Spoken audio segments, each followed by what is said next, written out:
I would like to give the floor to Ernest Liu on well, the slides are already up, so the floor is yours for the next 20 minutes. All right. Hi, everyone. Thanks very much for having this paper on the program. It's joint work with Benny Kleinman, who's a PhD student at Princeton, and with my senior colleague, Stephen Redding. So the broad motivation of this paper is really by two related questions. So over the last few decades, we have seen rapid economic growth, both in China, but also in other emerging economies. And as a result of that, we've seen drastic change in the relative economic size of nations. And a classic question in trade is, what's the impact of such economic growth on the income or welfare of other countries around the globe, or the trading partners? And a related question in political economy is whether such changes in economic size heightens political tension. So there's some parallel in terms of the current US-China tension, but also at the beginning of the 20th century, the tension between Germany and UK, but also in ancient Greece between the Athens and Spartans. So we contribute to both of these questions, providing both the new theory and also some evidence. So in particular, we developed bilateral, what we call friends and enemies measure of how countries' income and welfare are exposed to foreign productivity shocks or growth. So the outcome of the analysis will be two matrices where each row or each column represents a country, and an entry of the matrix captures how does one country's productivity shock affect the income or welfare of another country. So these are sufficient statistics that can be computed directly using trade data. And our approach is based on the quantitative trade model. So we developed these sufficient statistics using the leading class of trade models characterized by a constant trade elasticity. And what we do is essentially we linearize this class of trade models so that we can represent everything in terms of linear algebra and just matrices as sufficient statistics. So because we do linearization, our sufficient statistics are sort of exact for small productivity changes. And in fact, we actually both analytically and numerically show you that our linearization provides almost an exact answer to the full nonlinear solution of this class of trade models. And we'll talk about intuition for why linearization basically gives you the full solution to what's called hat algebra in trade. Now, the advantage of our linear approach is first, it's extremely interpretable. So it reveals underlying economic mechanisms behind the quantitative trade results, which could be perhaps seen as kind of black boxy if one were just to apply the trade model and do quantitative work. We review underlying mechanisms and we're extremely computationally fast. So computing counterfactuals using trade models is not that slow unless you want to compute millions and millions of counterfactuals, which is exactly what we do. Specifically, what we do is we look at 140 by 140 country each year. So each year we have 140 by 140 counterfactuals, and we look through 42, 43 years across time and see how bilateral exposure changes over time. And we do various decompositions. So how does TFP shock in China affect the US? And we decompose what's the role of, say, Singapore or Canada or Mexico in generating that exposure between China and the US, and so on. The methodology we developed here holds for both the classic Armington or Eden-Corton model, but also various extensions to it. So the multi-sector version or input-output linkage version or the econ geography version, the same kind of formula, the same set of formula holds broadly for that class of models. So specifically what we do is we compute the first order effect of productivity shock from a country on the income and welfare in each other country. And we show that the trade flow, the bilateral trade flow matrix essentially is sufficient to capture that effect. In particular, we derive from the bilateral trade flow matrix 3 derivative matrices. One of them is the expenditure share matrix. So how does each country spend its income in terms of buying from other countries? And the second is the income share matrix. So for each country, what share of income does it derive from selling to particular markets? And the third is the cross-substitution matrix, which captures how does rising competitiveness in one country, say China, causes global consumers to substitute away from the demand of another country, say the US. And in the Eden-Corton or Armington model, cross-substitution matrix is essentially the product between income share and expenditure share matrices. So we use this linear or matrix representation to reveal many underlying mechanisms. In the talk, I will showcase how we do these decompositions. So we show that the general equilibrium income exposure of one country due to another country's productivity growth can be decomposed into market size and substitution effects. And the welfare exposure then depends on the income exposure and cost of living effects. It's easy to separate total effect into partial and general equilibrium. And as I mentioned, we can also calculate the contribution of individual markets or individual sector in propagating this exposure between any pair of countries. So after deriving these sufficient statistics, we're going to showcase how we use the toolbox using actual trade data. We're going to sort of examine over time how has global exposure of income or welfare to each other's productivity has changed over time. And we're going to show that our linearized solution is almost exact with the to the nonlinear solution of trade models. And finally, we're going to show that as countries become greater economic friends, they also tend to become greater political friends, measured by voting in countries voting in United Nations General Assembly, and also measured by strategic rivalry indicators categorized by political scientists. Okay, that will be the last part of the talk. I'm going to skip the literature review, but I just want to point out that we contribute to this large literature on, or growing literature on, the sufficient statistic approach in international trade. And let me get into the derivation. First, let me start with a general Armington model. So what is an Armington model? We have a finite number of countries. Each country has some labor endowment, and we produce directly and linearly from labor. And consumer, there's a representative consumer in each country having a homothetic preferences, and they have a preference for variety. That's why they trade with each other. So in Armington models, the welfare or the utility or real income of consumers in country N is equal to the nominal income divided by a price index. And the exact form of the price index depends on the specification of the preferences. And the price index depends on a vector of prices that consumers in country N faces. In particular, PNI is the price that consumer N pays for good I imported from country I, which is equal to factor price in country I divided by productivity in country I multiplied by a iceberg trade cost. Okay. And we are always going to use N as the importer or consumer and I as the producer or exporter country. So the market clearing condition that defines the general equilibrium in Armington model, or essentially a budget balance condition, is that total income earned in country I is equal to the total payment by all of its consumers. So how much does country N pays to country I?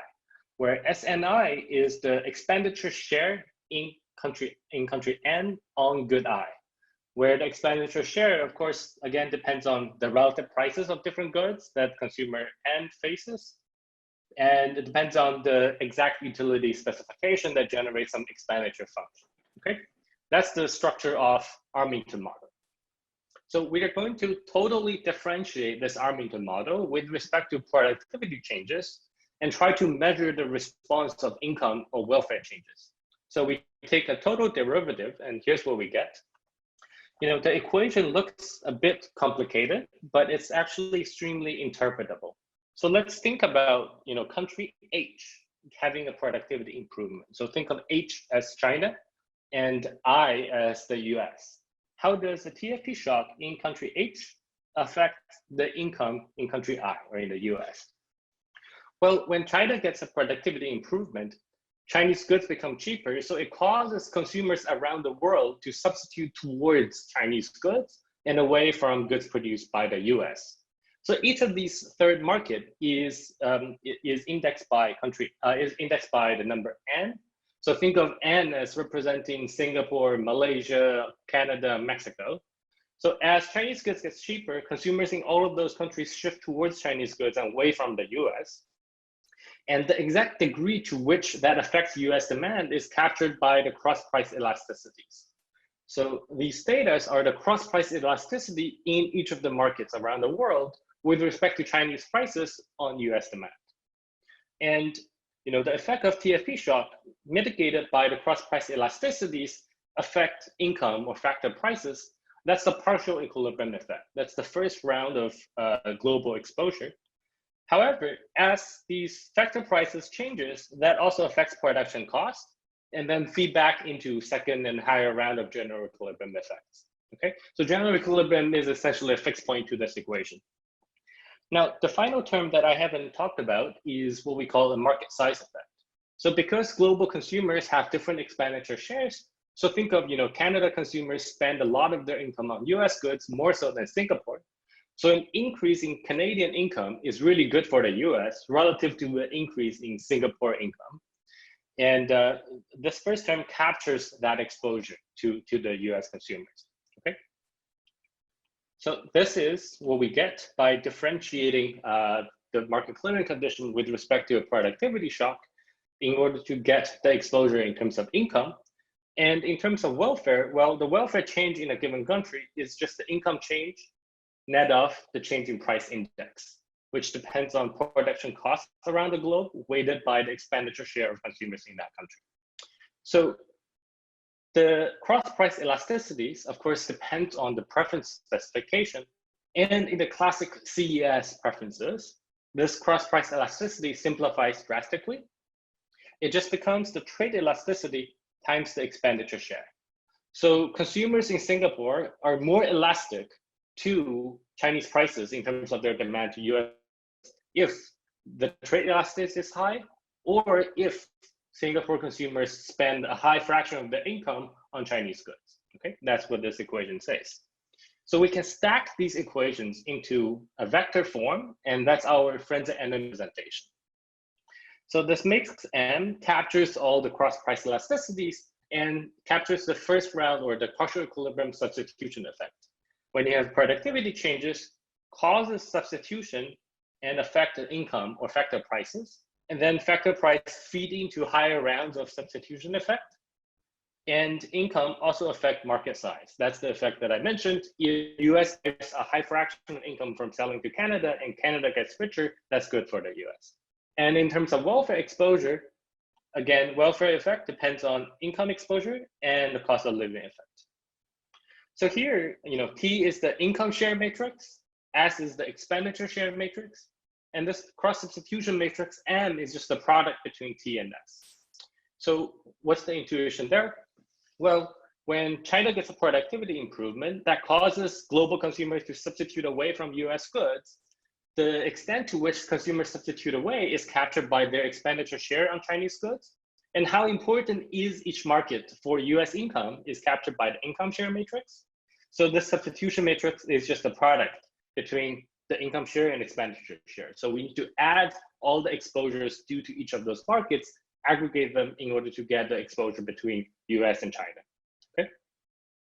So we can sort of rearrange the term of these matrices and write them in closed form to get a bilateral representation of Frentzen enemies. And that's what we're gonna do. Now, the theory can be applied if there's trade imbalance, if we have actually trade cost changes, and we can handle small departures from constant trade elasticity. And the theory extends to various extensions of this model. So the multi-industry version, or the Costanoff-Donaldson-Comancio version of trade models, or the input-output version of Caliendo-Paro, as well as the econ geography version of this model. So I want to walk through the intuition of the multi-industry version because we're going to apply that to the data. So essentially, we have the same exact equation and same interpretation. T is again the income share that one country derives from selling to other countries. S is the expenditure share that one country spends on goods produced by other countries. And this M matrix captures this degree of substitution. The difference between multi-industry and single industry version is the definition of market. In a single industry version, consumers in Singapore, Canada, and Mexico all substitute towards Chinese goods and away from the US goods when China gets a productivity improvement. In a multi-industry version, a market is now defined as a country sector. So think of it as textile sector in Singapore, or when consumers buy textile goods in Singapore, they switch to Chinese textile and away from US textile. And we have to add all of those effects across all industries and all countries in order to capture the aggregate exposure between US and China. So that's essentially the difference between single and multi-industry version of this model. So we're going to take this matrix representation to data and do a bunch of decompositions to showcase what this methodology can do, okay? We're going to use fairly standard international trade data across 43 countries, 43 years, 140 countries. And we're going to supplement that with income and population distance data because we're going to estimate gravity equation in some of the specifications. So first, we show that the counterfactual, that the linear counterfactual our results generate is visually indistinguishable from the full results of the nonlinear solution of the model. Okay, so we plot welfare exposure due to our linear approximation and due to head algebra, they exactly line on a straight line. And if we regress one on the other, the slope coefficient is exactly 1 and the R square is exactly 1. Now, why is that approximation so good? Well, the nonlinear solution and our linearized solution coincide with each other if countries are in autarky or if countries are in free trade. And real world matrices, trade matrices, is exactly a weighted average of the identity matrix when countries are in autarky, the free trade matrix, which is basically saying exporter size is has high explanatory power in the trade flows, and plus some noise. Okay, we provide a theoretical characterization of the quality of approximation by looking at the norm or eigenvalue of the Hessian terms. We show that the norm is tiny, so that approximation is almost exact. Okay, so we take the tool set to global trade data and we compute bilateral welfare exposures across countries. First of all, the bilateral exposure is increasing over time, consistent with the increasing globalization. Second, we also show that the dispersion in the exposure term is also getting larger over time. So this box and whisker plot shows the interquartile range and the 5th and 95th percentile. So in any given year, when one country gets productivity improvement, in terms of the 5th percentile welfare exposure among all other countries is actually negative. So some countries lose out from productivity growth in other countries. This is just to compare the effect of Chinese productivity growth on US, Germany, and Japan over time.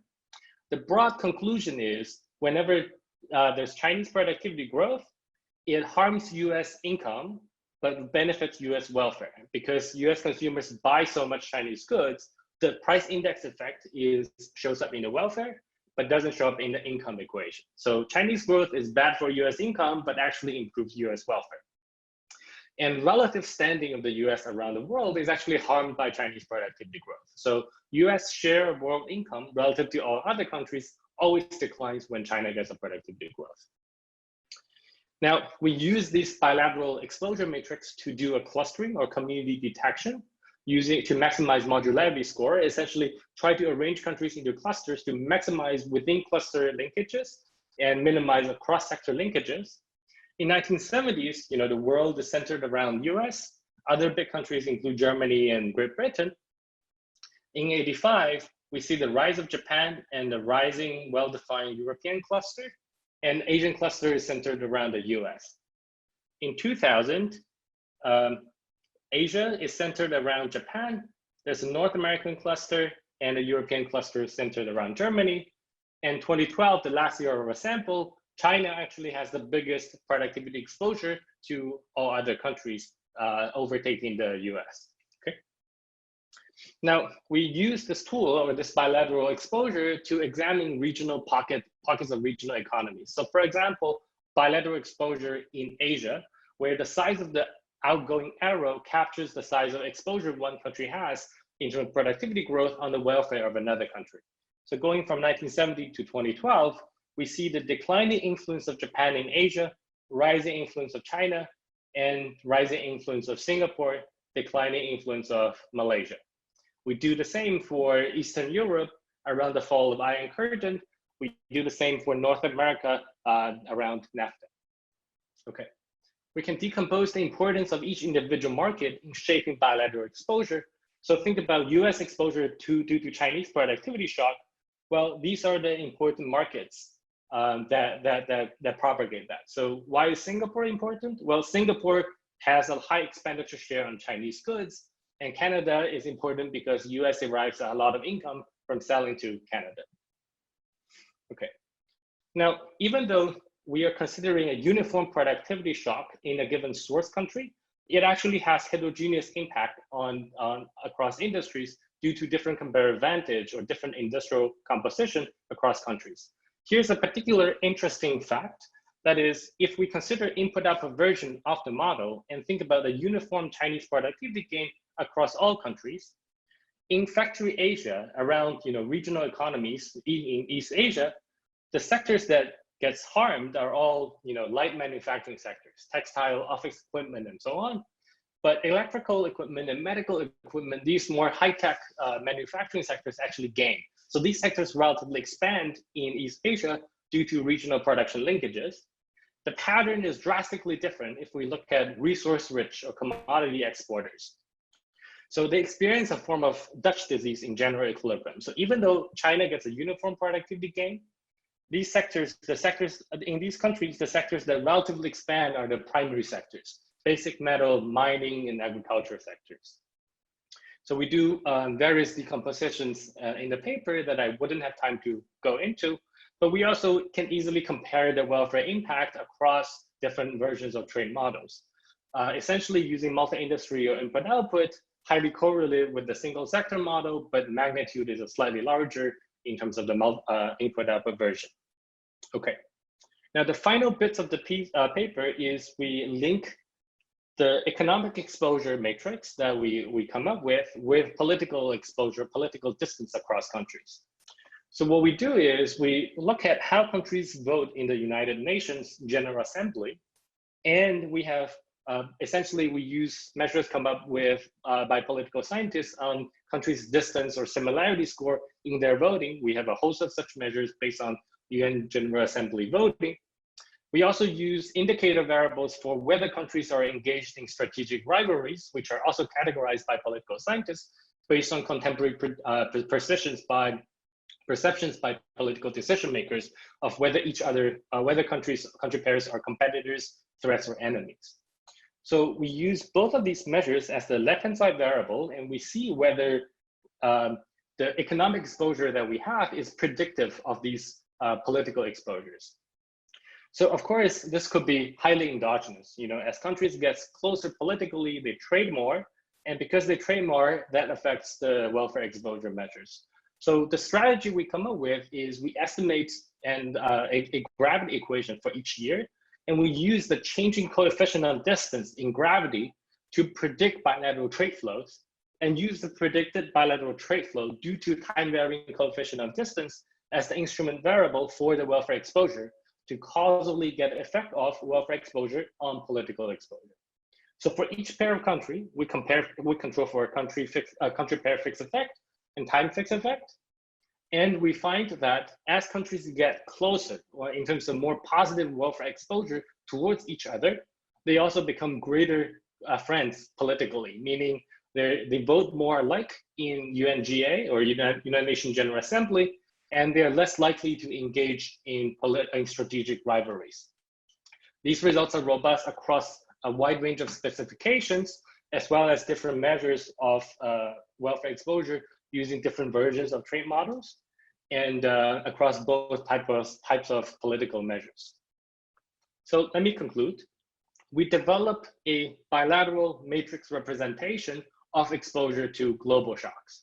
So the paper focused on foreign productivity shocks, but the method holds more broadly also for trade cost shocks. The methodology holds in the ACR class of trade models with a constant trade elasticity, as well as various extensions. Some may even break the assumptions underlying ACR. Our representation is a linearization, but we show in the paper theoretically and numerically that the linearized counterfactual results basically gives you the full nonlinear solution in this class of trade models.